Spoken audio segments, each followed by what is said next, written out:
Hi అండి. నేను మీ గోపిక. ఈరోజు గుత్తి వంకాయ కర్రీ ఎలా చేయాలో చూద్దామా? కావలసిన పదార్థాలండి. గుత్తి వంకాయలను ఇలా కట్ చేసుకొని పెట్టుకోవాలి.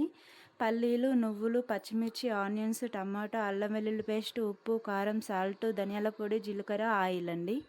చేసే విధానం అండి, గ్యాస్ ఆన్ చేసుకొని ప్యాన్ తీసుకొని ఆయిల్ పోసుకొని పల్లీలు, నువ్వులు కొంచెం వేగిన తర్వాత ఆనియన్స్, టమాటీలు, పచ్చిమిర్చి, సాల్ట్ వేసుకొని మగ్గనిచ్చుకోవాలి.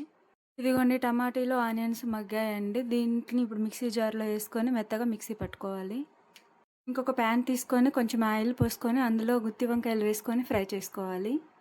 ఇలా ఫ్రై అయిన గుత్తి వంకాయలని ఒక దాంట్లోకి తీసుకొని పెట్టుకోవాలి.